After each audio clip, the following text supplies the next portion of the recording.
Yo! Salut, ici Matt. Alors, dans les minutes qui suivent, je vais vous expliquer une façon et pourquoi faire certains exercices dans un certain ordre dans vos entraînements et à quoi ça sert en fait, qu'est-ce qu'il y a comme intérêt à faire tout ça. En fait, la règle qui, si vous la suivez, vous êtes quasiment sûr de ne pas vous tromper, c'est en gros de faire tout ce qui est exercice composé en premier. Donc l'exercice composé, donc qui vont bosser plusieurs muscles, hein, pec, tri, mettons, les chaînes musculaires, plutôt que les exercices qui vont travailler en isolation ou voilà, comme le butter, comme les curls, où là vous allez vous cramer un muscle et après plus rien. Alors en fait la première raison, c'est que quand vous bossez un exercice composé, bon, vous avez en gros bon, je prends l'exemple du développé couché, hein. Vous avez un muscle, là c'est donc les pecs qui vont travailler en principal, et après vous avez des muscles qui vont être en secondaire.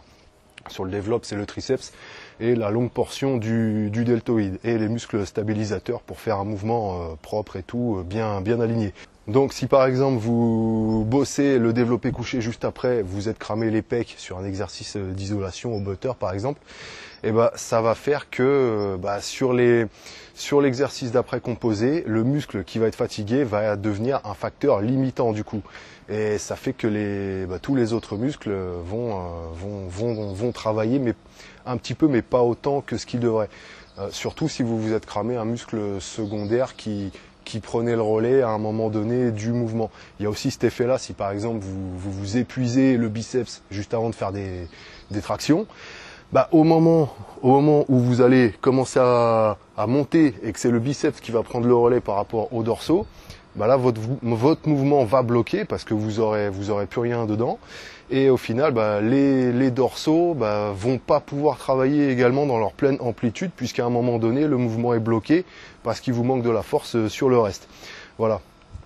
La deuxième raison, c'est aussi au niveau du système nerveux.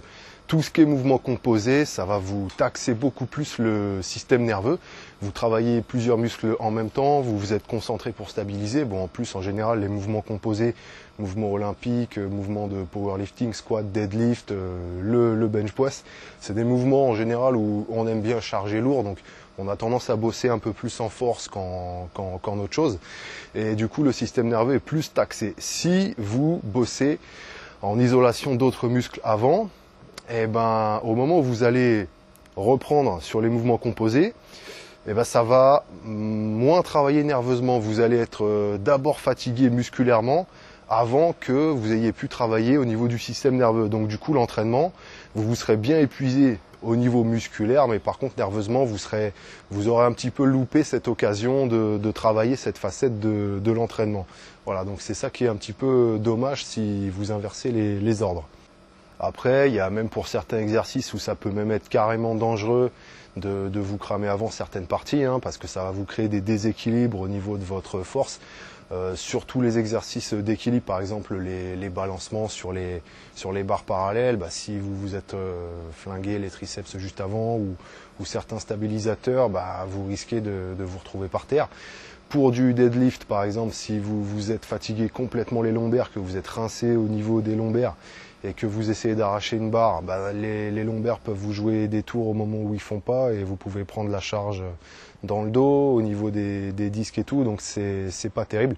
Voilà, donc c'est une raison supplémentaire de bosser vraiment les gros exercices en premier, et après, en fin de séance, que vous ayez bossé en force ou pas, c'est la même chose, mais effectivement, ça peut même s'appliquer pour les entraînements hybrides, où vous bossez tous les mouvements composés en force, et à la fin vous bossez certaines parties en isolation, voilà, dans mode que vous voulez, hein, même sur du bodybuilding un peu d'appoint, à faire un peu de prise de masse sur des petits muscles et tout, c'est parfait. C'est une bonne façon aussi de faire des entraînements hybrides.